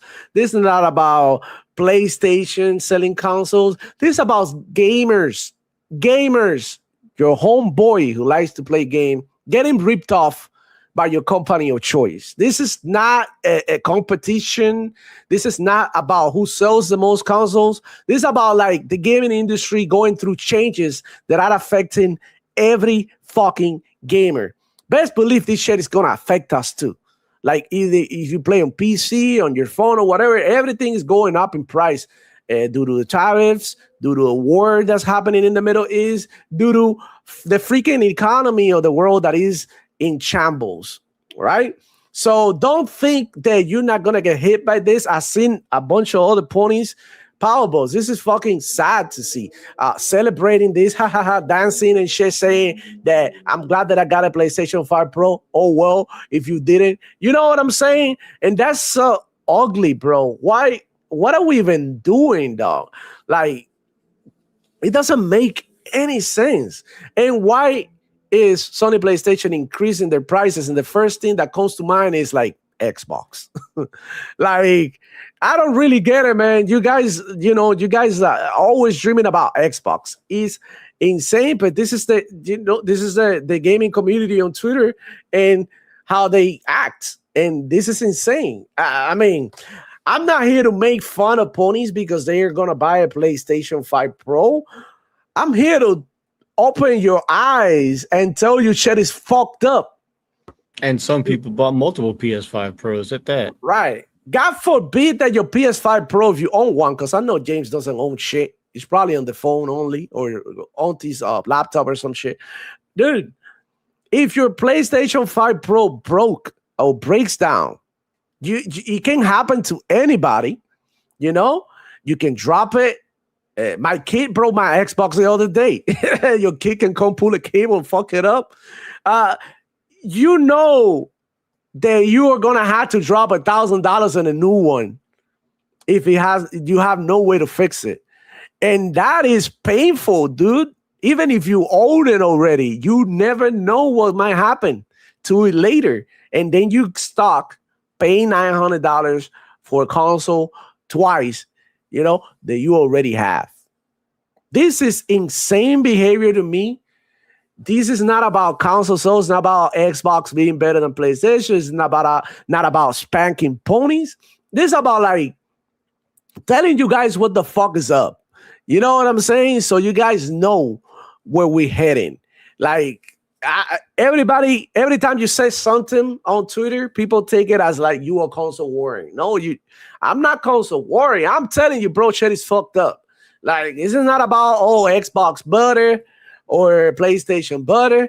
This is not about that. This is about like the shit that we go through as gamers and how we may be impacted in the future. Not only that, like if I keep going on Twitter, let me go ahead and go on Twitter and find you some of my bookmarks that I found. It's insane because I'm gonna go over here. Look, actually, damn. Because I had the screenshot, but I kind of want to look for. Well, while you go over that, I'm going to say that. Yeah, go ahead. Do your thing. $900 for the PS5 Pro, $240 a year for PS Plus Online, $30 for the stand, $70 for the disc drive. You're already paying well over $1,200 for that PS5 Pro. So just keep that in mind. Look, this was March 12th. It was like a couple of weeks ago. This is what I'm telling you, bro. Don't believe nothing that these motherfuckers told you. Like when it comes to rumors, wait for an official statement from these companies. The whole thing with the PC ports is going around as a rumor. PlayStation hasn't come forward to say shit, so don't believe that. PlayStation hasn't said shit about the price of the next PlayStation. Xbox hasn't said shit about the price of the next generation Xbox. Okay, so we don't even have the next price for the Steam machine that's about to come out. Bro, Power Boss, thank you. And that shit is about to drop. And look at MBG. Next generation consoles are rumored to be coming holiday 2027. Sony PlayStation 6 traditional console experience, exclusive games, price from $600 to $800. They say Microsoft Project Helix console PC hybrid, full Windows 11 multiple storefronts, price $1,000 to $1,200. And then he asks, which ones are you buying? Right? Dude, this shit is out the window. The PlayStation 5 Pro the regular PlayStation Pro is more expensive than the next generation PlayStation price that these clowns told you that it was going to cost. So you're going to tell me that when the next PlayStation release is going to be cheaper than the PlayStation 5? Bro, this is insanity at this point. This is just like copium. This is just hoping. This is just a desire to write things and so that it fit your narrative the way that you want it to fit. The only thing that I have to question is, when has a next-gen console ever launched cheaper than the previous generation? I don't know, Power Boss, you told me. Never. Told me. This is crazy. And this is what they do. The PS5 Pro being now $900 base, and that's not including the $70 games on top of everything else, because you have to pay for everything. That's, if you have a catalog library that you can play and download at any time, sure, you have some games to play that you don't have to buy, the latest and greatest, whatever. For $20, you get Silk Song. And it's a great game. But then you go and you look at something like this and you think, I'm thinking that it's going to be about $1,500 for the Project Helix console. I'm not going to lie. It's going to be very pricey.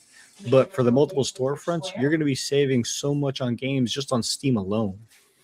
And what's up with this? Sony plans to monetize existing PS5 gamers as a way to avoid raising console prices. Not only did they monetize the shit out of you, ponies, but they also increased the price of the consoles. Yet, it looks I like hear they're nobody lying again.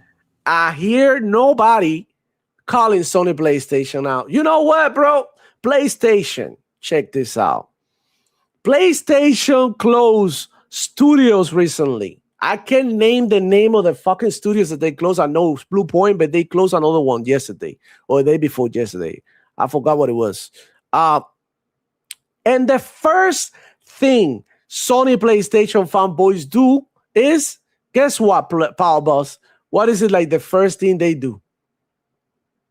They also had layoffs at the mobile division of PlayStation.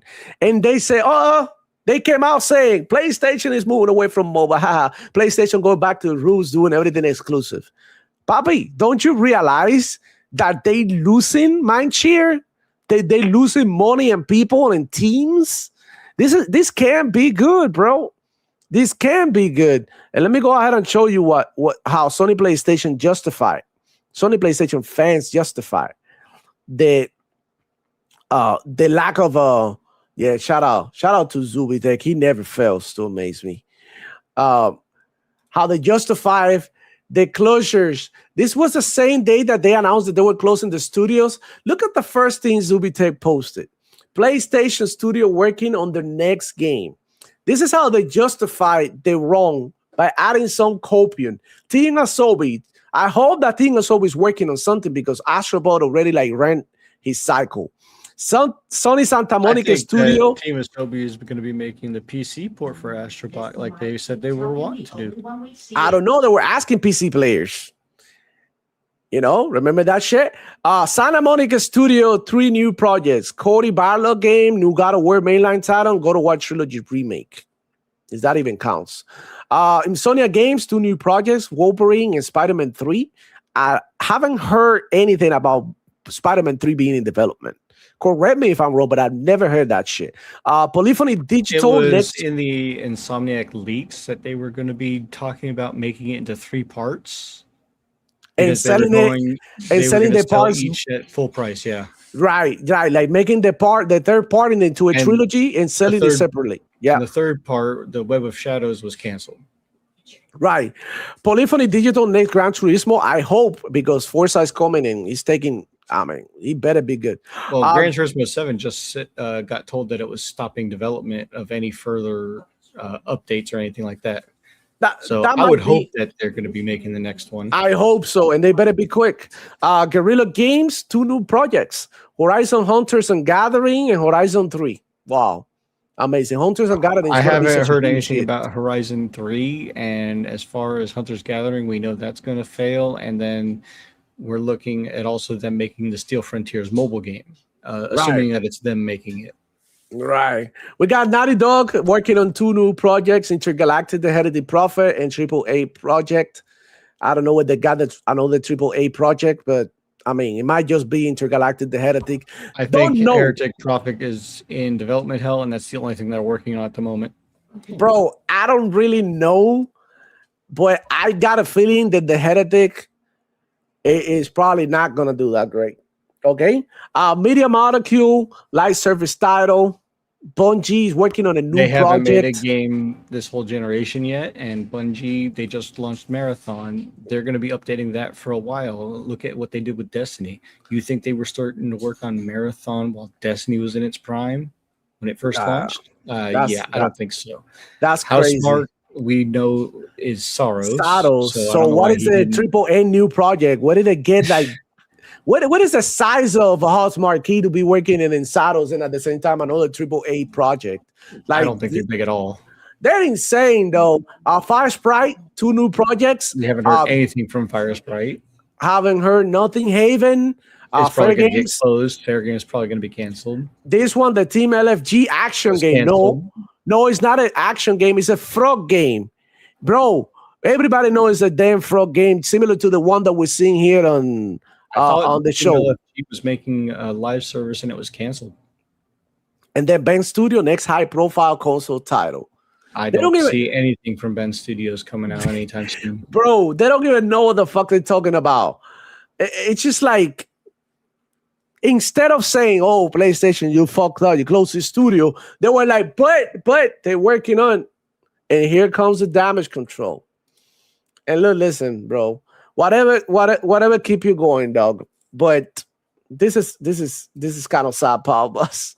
Let me know what you think about this. Give me a minute because I need to go to the restroom real quick. Yeah, sure. Go ahead. With Eleanor. So yeah, it's really sad when they're trying to justify all these games coming out, and we know that's not the case. Xbox has enough studios so that they can produce a game every month for the next 2.5 years and not come out with the same studio releasing a game twice in the same year for those 2.5 years. And then you have people that are working on the Coalition that are dropping, 2-3 games from Xbox side, and that's just amazing in and of itself. That's just one studio, and they have literally that many.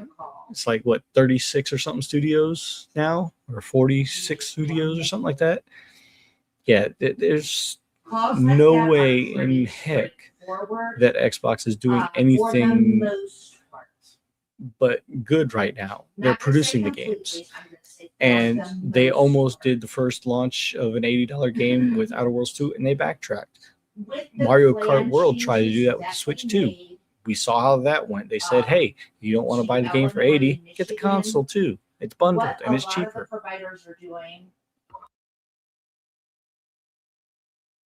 You muted. Information. Nope, you muted in there. My bad. I don't know if you heard about Nintendo, shout out to them. They actually changed the pricing for digital games. So Yeah, I not saw. necessarily It's get pretty paid wild. for it.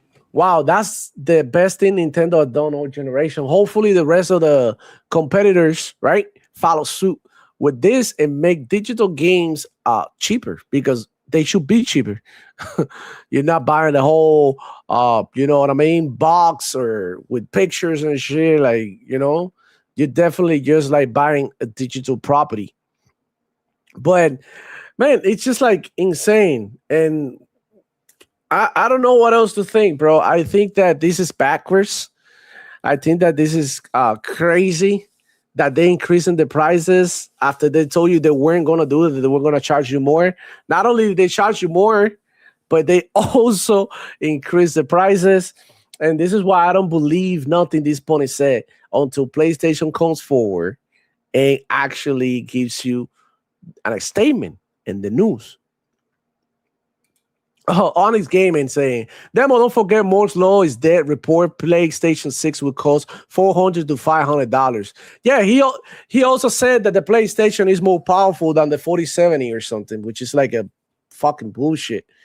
Bro, like, I don't know why you people still believe that any console is more powerful than an PC. Even if the PC had lower specs, you can still adjust the PC and squeeze as much performance as you could possibly get from a PC, shit that you cannot do in the console. Like the minute that you understand that, like, life is gonna be so much better for you. I also want to point out, Demo, that for roughly the same amount that you could spend or slightly a little bit more on a PS5, over the course of the lifetime of that console, the same amount of money that you spend on that PC is going to be cheaper buying the games. Plus, you get free games. Plus, you get backwards compatibility games and can play more of your library on that PC than you will ever have out of the life of your PlayStation 5.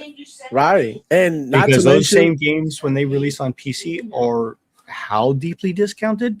Steam has 90% sales off. yep.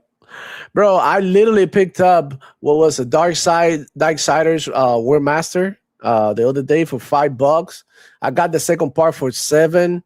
I literally picked up the Division 2. I double dip on Steam, but it was like like $5 for the Division and all the DLCs. So makes sense. It makes sense. It's way cheaper than on console, but I digress. At the end of the day, it doesn't really matter where you play. It's just like, when they make it seem like my PlayStation is the best, and we know them right that it's not, that there's other places that you can play and get the most out of gaming, Uh, I'm actually getting a little worried for the price of what the Steam machine might cost, and I think it's going to price a lot of customers out considering even at $900, you're going to be getting a PS5 Pro and getting probably better performance than what the Steam machine might actually do. I mean, the only thing that the Steam machine has going for it is the appeal that it's Linux and not Windows, and some people will buy it just simply because of that. yeah. And the Sony PlayStation fans are not happy about this, man. They're not happy about the price increase, but I want... Bro, I don't know, bro. I don't know. Guys, what do you think about the whole PlayStation console, whatever is going on with the prices? Let me see, Chagas. I see you guys active, man. It's crazy. We got the Archangel Nexus in the building. I see you, homie. How you doing, man? Good to have you around as usual. Dan.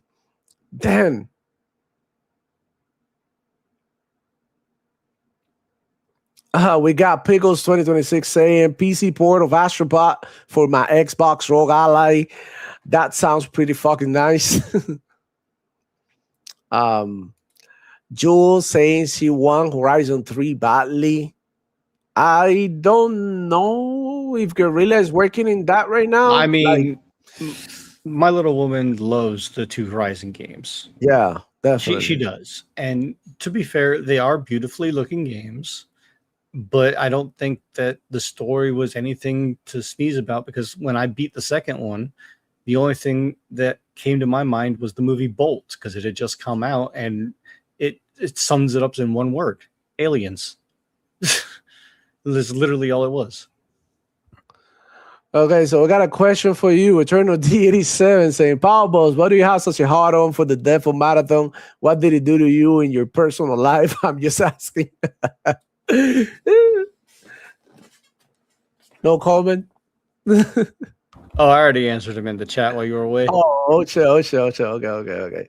Yeah, man, we don't want Marathon to die. We don't want any of the Sony games to die. On the contrary, we want them to do even better. when High Guard came out, okay, I played that as well. Well, I was going to play that as well, but then I decided against it because of some other issues. Excuse me. But at the same time, hey, I gave fair criticism. I said 3 things that they could do to fix the game, and it would actually be in a playable, sustainable state where it would survive. Yeah. And they did one of those 3 things, making a 5v5 mode. But they didn't do either of the 2 other things that would have given that game much more longevity. Marathon, I could probably do the same. I just haven't given it much thought to try. Yeah, I think Marathon is fine, dude, the way it is. It's just like they need a mode. Maybe if they added a PvE mode, that would bring more players. They are not maybe playing the game at their own pace. I know a lot of people hate on it, and I'm mostly a PvP type player. I don't be on the PvE modes, but I will probably play it more because I'm like, okay, Marathon is a game that is hard to understand. Okay, like, you need time to understand what the fuck is going on, what is the game is about. Each item, each heal, and everything has their purpose. You need to read and take your time, but you are in like such under a lot of stress when you're playing and in on friendly environment that you don't really have the time to take your time and understand how the game plays. I do it, right? I take my time. I learn. I watch videos. I watch guides. I watch gameplay. I try to inform myself so that I can play better the game.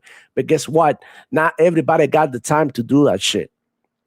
So if you make it easier for new players to arrive and just get the hang of the game, that is gonna go a long way to attract players. I believe that Marathon, if he came up with a story mode, similar to maybe a Halo campaign or something. I'll give Marathon this fair criticism, right? Yeah. One of the biggest complaints that I had was majorly the looting system.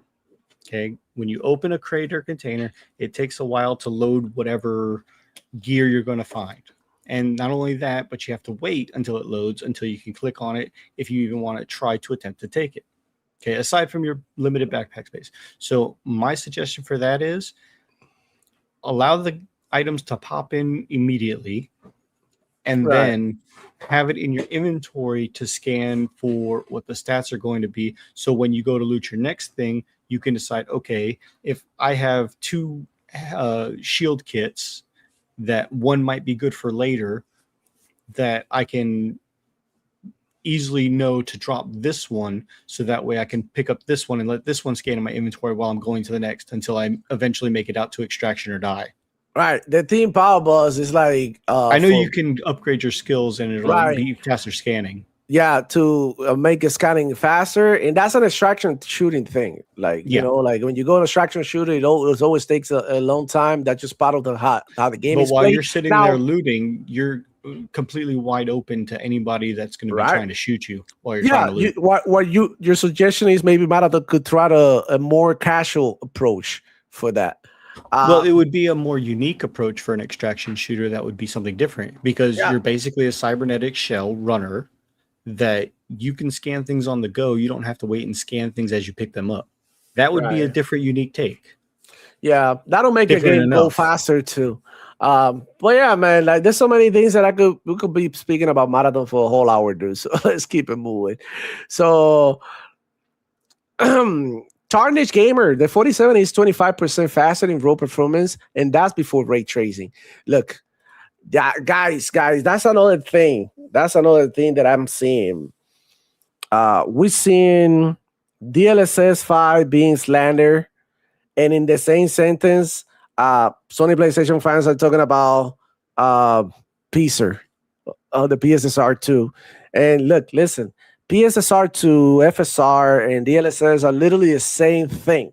The only thing is PSSR and FSR are years behind DLSS. That's it. That's all that is. At the end of the day, this is where all these other upscaling techniques wanted to be. Now, all of this shit uses AI. And if they do, if it does, I'm sorry, if they don't use AI now, then we use it later. Okay, that's another thing that's happening. So they be knocking down DLSS, they knock down frame generation. Power bus, it's gotten better. I tried it with Crimson Desert. I turned on ray. What is it, like the new ray tracing, ray generation? That's what it's called. I forgot what it's called. Frame generation. No, ray, like the one with the lightning. Oh yeah, ray regeneration. Gotcha. Ray regeneration with ray tracing, and I added the thing. Apparently, it takes your FPS a lot. Yeah, it does. But when you turn on frame generation, look, I'm gonna be honest with you. It felt like I was playing on console. With the latency, it felt like I was playing on console. You know, Power Bus, when you play on console, you get a little bit more latency than when you play on the PC. Yeah, that's absolutely. Literally how I felt. I felt like, okay, like now I'm playing but like everything turned on ultra, and I was getting 130 FPS with frame generation. Now without frame generation, I was getting about 60, 70 FPS. But that's not a setting that you would turn on all the time. You know what I'm saying? But for this game, I don't know what they did with the frame generation, but it actually works. So the thing is, like, these things are going to get better eventually, and they're going to continue to improve, So, I mean, we don't really have to be that reactive to the shit that's going on, Like, the technology is going to get better. Like, I mean, the internet doesn't work the same way that it worked 10 years ago. Like, everything is so much faster now. And, the same thing is going to happen. And eventually we're going to see these, things like DLSS and all of this shit being the standard in the industry, whether we like it or not, because, I mean, this is happening regardless of our desires, Power Boss. Like, they're going to throw in DLSS, and it's not going to be mandatory to do it. But if you don't, then your friends are going to drop like shit. Like, like with the rate generation thing going on. So that's something to think about. Like us 45 saying real quick, Steve, switch over to the other one. There's two streams going. One's phone format. Yeah, there's two streams. Like us 45 saying, I tried playing Horizon again. I just couldn't do it. It's too boring. Yeah, but like that's the same thing that I was saying. It might be boring to you, like us, but look, Jules enjoy it. Might not be boring on her, and that's why I like how you guys are different, so that you can see that just because you don't like a game or don't find a game appealing doesn't mean that the other person, could find enjoyment in that game too. So that's a good way to see how different we are, right? Safo 5988, the Steam machine will have thousands of games available when it launches, including PlayStation games. That's a fact. Like the only one thing that I don't think is gonna have is like a gray multiplayer games, but then again, that's up to the consumer. We got gaming 85 M5T. I would never buy an old console in the PlayStation 5 Pro for £790 here in the UK. That's insane. Effective 4583 Game Pass third-party developers. Oh my God. Pickles 2026 saying, and another complaint, Marathon doesn't need to be $40. It should have been in the PlayStation Plus subscription. I agree. At least on the PlayStation Plus subscription. $40 anywhere else is fine. That's usually the price of, extraction shooters. Like if you look at games like Escape from Tarkov, that's usually the price. So I get it. But I mean, you're going to drop a first-party game and you're not going to put it in your service. It's kind of like whack. It's like, why do I even have this? You know what I'm saying? No, I think they'll do that just before the game shuts down to try and get one last bolster of players, even though 75 to 90% are on Steam alone already. What was it, 17% on PlayStation 5 and 11% on Xbox? A console that has 3 times more player base. Mhm. I mean, come on. Power Boss is just disappointed. Marathon isn't as intuitive as his favorite multiplayer game, Foam Stars. Yo, I didn't know you like that shit, Power Boss. You into Foam Stars? I despise Foam Stars. There's nothing. I tried to play it like Holy after it was shit. out for a year and a half later. Me and Chaos Lounge were gonna get on it, for like a community day stream. Me and him not only couldn't connect to each other in the same party, but by the time we finally did and we got into a game, it kicked me and we couldn't play together anyway. And then I couldn't even get into a match after that. Oh, that was terrible. So the game had deeper issues than just being, mid looking. All right. We got Sanchez. Absolutely. Sanchez NTZ Gaming saying Marathon sucks. Bungie needs to focus more on their game Destiny. I believe that Marathon would have been in much better position now if they had done Destiny 3 instead of Marathon. I think that people love Destiny, despite the fact that Destiny is being shared for a long time. People still love that game, and I do love Destiny. I just don't like the new expansions. But if they came out with a brand new Destiny with a fresh, with fresh ideas, I think that would have been more of a hit than Marathon. I'm gonna give Bungie a little bit of respect for trying out something new, because at the end of the day, we need more of this. We need more developers taking, their chances and trying out something new. But they also need to understand how to read the room. The whole thing that they had at the beginning with the art stolen and all that definitely, was bad for them, right? It wasn't going to kill their studio, but the fact that they had so many for just the one game, and then this is not the first time that it's happened from Bungie, it says a lot about it. It's a bad and it definitely didn't help the game either. No, definitely. The whole controversy at the beginning didn't help it, even though after that, people sort of like forgot. But some people remember, some people even said that I'm not even touching that game. And look, that's, it's terrible. I really wish they did Destiny 3 instead, though. But I'm not even mad about Marathon.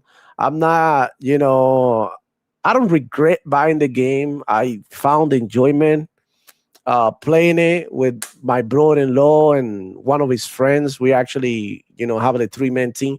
But it's been hard to connect when everybody's on at the same time because nobody else plays it, And it's a game that's another thing. The solo experience, I didn't like it.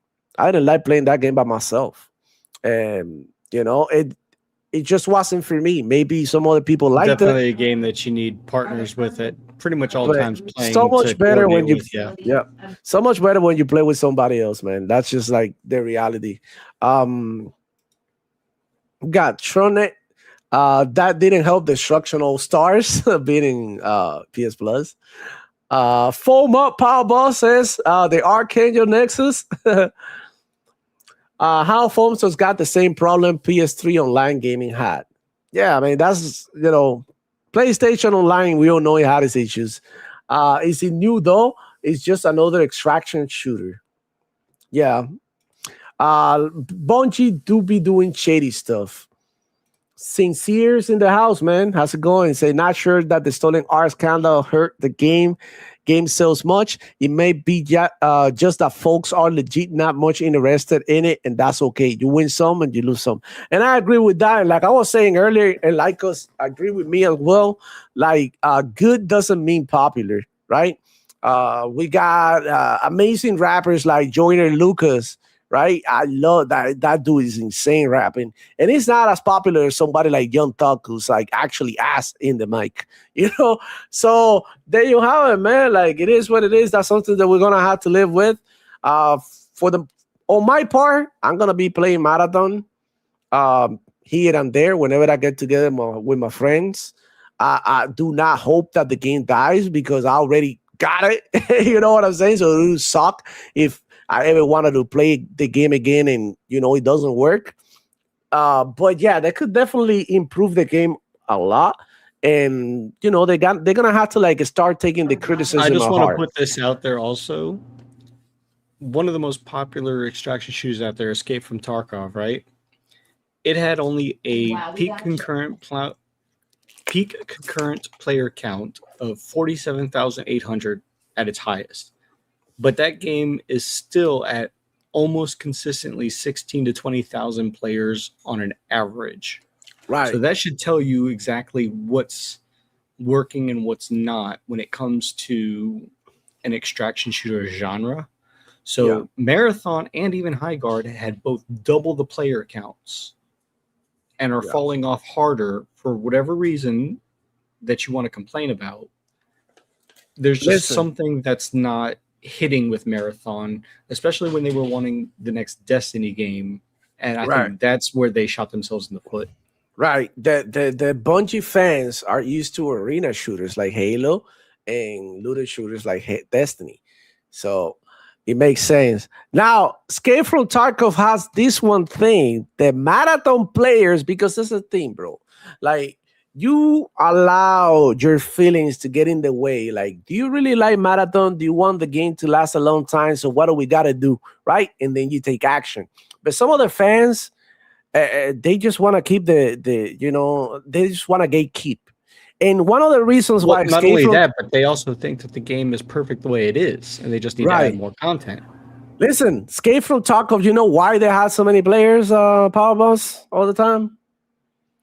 Because they have a PvE mode, which you had to buy separately, which is super scummy on their part, but a lot of people are playing in the PvE mode. And you know why?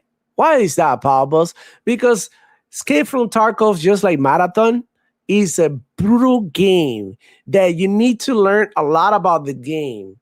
And you're playing also against other players when the game itself is hard, even by, just fighting the NPCs. So they have a PvE mode in which people play that mode. And when they complete that mode, then they make the transition to PvP. Right? They understand the lore. They understand how the work works. They understand how the looting and everything works, what to do in what situation. You know what I'm saying? And I believe, bro, and I know Marathon players hate this shit, that if they had a PvE mode only, they will have more players. You could argue that I it's wouldn't not even what you say want. that, because when you look at something like Arc Raiders, that had almost 500,000 at the highest peak, and that's still getting a consistent 80 to 110,000 players on a daily basis. Yeah. So it's literally something that these games are doing that Marathon just isn't. Now, what would be better consideration for constructive criticism is, what can Marathon do better? What is it not doing that these games are, aside from the PvE side? Yep. But they've also announced that every season, 3 months down the line, they're going to be doing wipes and complete resets. Yep. What are you going to keep rolling over into the new season? Right. Hey, it's a very complex topic. But shout out to Ray. What's going on, Poppy? How you doing? What up, though? How you doing, homie? Long time, Baron. It's been a crazy it's been a crazy couple of weeks. But yeah, I do agree with you, Power Boss. The stubbornness from Marathon players and the glazing, and the same thing is happening. Like, y'all need to criticize the games. Like, posting about hating the game and not giving nobody the reason why you hating the game is dumb. But like, if you are actually saying, hey, listen, I'm enjoying the game, but I think you could do this and that, and I might enjoy more, or maybe I'm not interested in the game, but if you do this and that, I may buy a copy. It's more productive, right, than just saying like this game is ass, or I don't like this genre, or like, I think people need to stop with that. And I've seen it a lot with Crimson Desert. A lot of people saying, "Oh, this is like whatever," and I'm like, "Bro, like." And Crimson Desert was going to be a multiplayer MMO at first, and then they pivoted to change it. Yeah, and its story is almost non-existent, and the controls are tank controls at best. But the gameplay loop is fun with the fighting combat, whether you're fighting one-on-one as a boss or fighting multiple enemies like you saw in your gameplay footage. It has its fun moments, and the fact that you can level up and see other things and do other things, and the fact that you can fight how you want to fight, that's satisfying enough in some cases. Listen, the game is massive. So about the story, I won't give any spoilers, but it does get better. And there is some, even the bosses got the backstories. And I recently did one, the Reed Devil. You guys probably know what boss I'm talking about. His backstory is insane. It literally got me mad. And I think a lot of people are jumping the gun because of how vast this game is, and they haven't been able to see the whole thing. So when it comes to a story, yeah, it's simple. Yeah, it's like a rebuilding your tribe, but there's more to it. We just haven't been able to unlock. If you take a look at Crimson Desert and the achievements, I only had like 2-3 achievements in my playthrough.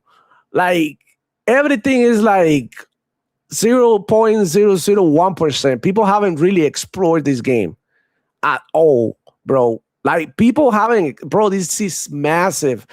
Pablos, whenever you have a chance, take a look at the map.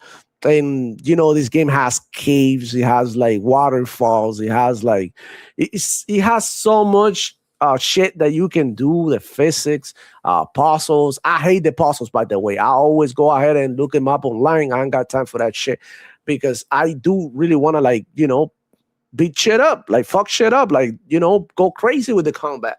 That's the part that I like about the game and the exploration as well. So, I mean, I think that people are going to have to hold their guns a little bit, like when it comes to speaking about the story, because I don't think I haven't seen anybody finishing the story yet. Like the main story, I haven't. Like you can't, it's too hard. You're gonna most people that I've seen that are playing it haven't even made it out of the first section. Yeah.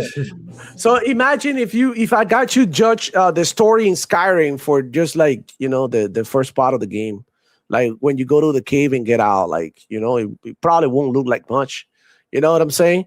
But think about it. Like the game is massive. Like I think that people are gonna be able to judge the game properly when they 300 hours in. But listen, that's another problem with this game. It takes a long ass fucking time to get shit done, and one of the fair criticisms that I had is they give you another character, right?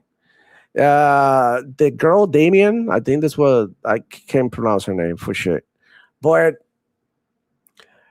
if you are leveling up one character, you only get the points for that one character. Like the general stats, yeah, they increase in all characters, but the skill points, right? You can only put it in one character at the time. They all have the individual skill points. And that's just okay, I'm playing with the main character. If I share any of my points with the newer character, I'm never gonna be able to level up my character completely. And the thing is the game is so big that it allows you to build your whole character, and when you're done with it, then you can jump into the other character and then build your character and go area by area. This game is more complex than you may think, and I think it's gonna be great. It's gonna get even better the more you play. But I can see a lot of people you know what, I'm not doing 300 hours. You know what I'm saying? But so far, I haven't been bored 1 second in that game. I'm always busy doing something, always fun. And the one thing that I'm gonna recommend myself and you guys is to take it easy with the game, do a couple of hours daily or something like that. Because if you get caught in long sessions, you won't be able to experience all the other games. This game is designed for you to spend 99% of your time playing this game if you really want to see any progress. Sometimes I feel bad because I come home, I'm playing the game for 2 hours before I go to bed, and I'm I didn't do shit. I went ahead and gathered some wood, upgraded my bow, got into a couple of fights, and that's it. But the time went by so fast, my story didn't advance. You feel me? And that could be frustrating for some players, but I understand what the type of players that this game is for. You know, that's another thing. So, shout out to it has good things about it. shout out to Chromosome Blue. If they release more dual modes and PvE only, it will push through. Don't see it becoming a huge game due to backlash of past games and because of people hating on it because of cosmetics. I think that's a fair point. People don't like the characters in this game, bro. I don't know if you've seen a bunch of memes, right? About it. But shout out to Chromosome Blue, though. Thank you for coming through. Say Crimson Demo. I've been enjoying the shit out of that game. Them.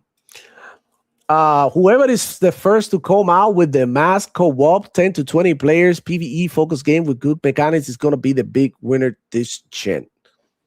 I think co-op it gets overlooked a lot, and I think it's a beautiful thing, bro. I think the games are better. Like that.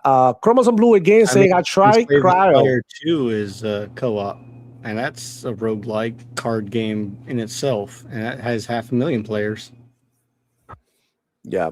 Chromosome Blue saying I tried Cryo really hard but fun. And if more maps are released with similar mechanics, I see people jumping in, especially past Destiny players.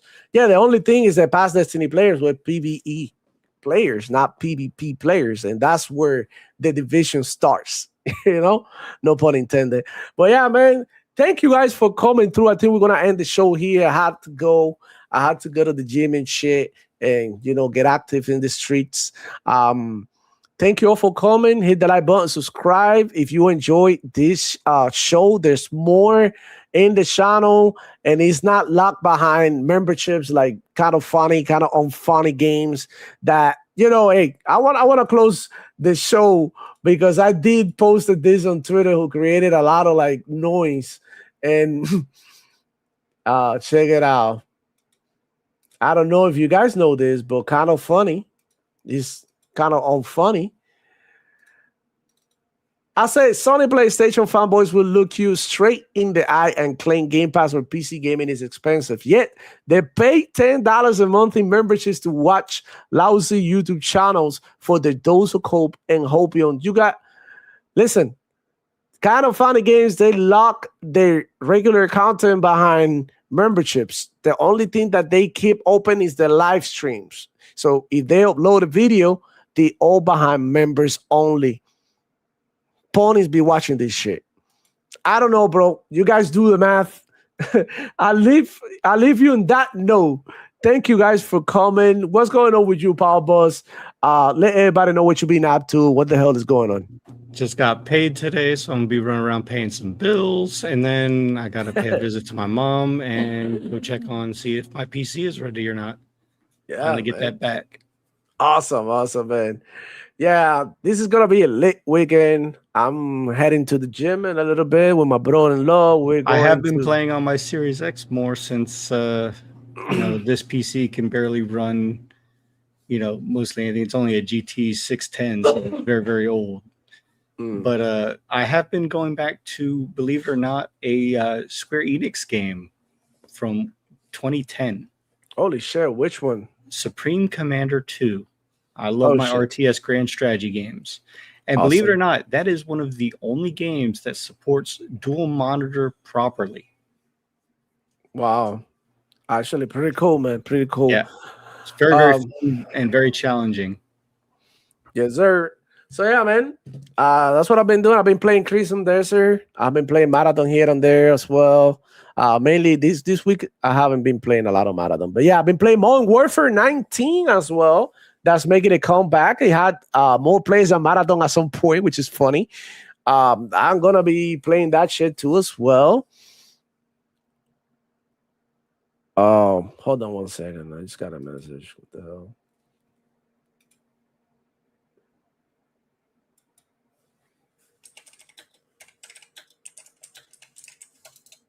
And when I get home before Salt Shakers and hopefully see Money tonight, if he says he's going to have a show, he may not. There's also salt shakers, and I'll be jumping into Starfield later tonight. Awesome. Yeah, I won't be at the Simone show for now because I've been extremely busy, and then when my kid get home, my wife is pregnant, and it's just like she's not the same, and I need to be here, with the kid and her. Absolutely. Helping You it gotta out. take care of your real life first, man. Exactly. So when they get home, it's like, playtime is over for me. But yeah, man, I'm going to be like trying to be active. The summertime is coming, get in shape, guys. Go out there, work out, eat better, stay healthy. And I'm going to be playing Crimson Desert, Modern Warfare 19, and God knows what else. There's so many games to play. It's incredible. And yeah, I don't know if you know the Game Pass editions. We got the like a Dragon Infinite Wealth on Game Pass. I just downloaded. I'm kind of scared to try it and like it, and then I'm in between Crimson Desert and this humongous game, and it looks like, bro, I really don't have time to play these big ass games though. I'm gonna keep it real. This is like way too much time. I might even be trying to jump into Absalom. Yeah, Absalom sounds. It has co-op too, Power Bus. So. Oh, okay. I didn't know that. Yeah, it has one of my friends is really hyping it up, saying it's a really good game. He also liked Mullet Mad Jack, so yeah, Absalom. It's like a beat 'em up type shit. Yeah. So I'm gonna definitely give those a try as well. Yeah, Mullet Magic is amazing, bro. Mullet Magic is dope. Go ahead and check it out. You haven't played that shit? Oh man, yeah. I played it. It's a quick game that you can beat in like 5 hours, dude. So that's not too bad. So yeah, guys, thank you so much for coming through. Like I said, I'll see you on the next one. It's your boy Devil Flow. Check it out. Yeah, Ra, yo Chico boy, Ra, hey. Demo Flow Gaming. Boom, boom, I'm back. Ra, Ra, boom, boom, boom. Listen, yo Chico in the house, papi. Dale, yeah. Ponies over here, ponies over there. Yeah. Ponies over here, ponies over there. Yeah. Ponies over here, ponies over there. Yeah. Ponies over there. Yeah. Ponies over there. Yeah. Ponies over here, ponies over there. Yeah. Ponies over here, ponies over there. Ponies over here, ponies over there. Ponies over there. Ponies over there. Ponies over here, ponies over there. I smell caca, ponies everywhere. They don't play no games, only do their console sales. It's because ponies ain't got shit to tell. Astro bought the best, but I haven't played. That's what I hear the ponies tell me every day. Ponies be so silly, but I had no pity. They dissed us for the decade, but now Xbox leady. Now they got no games, karma is so weird. You wish that on Xbox you even volunteer. Instead of play with Smith, filled with PC ports, third-party games saying you're your pony love. Waiting for Forza that's almost 5 years old. Copying for remasters, damn that shit is cold. Do it for the plastic and all the pony blow. That's why Sony got you spending all your dough.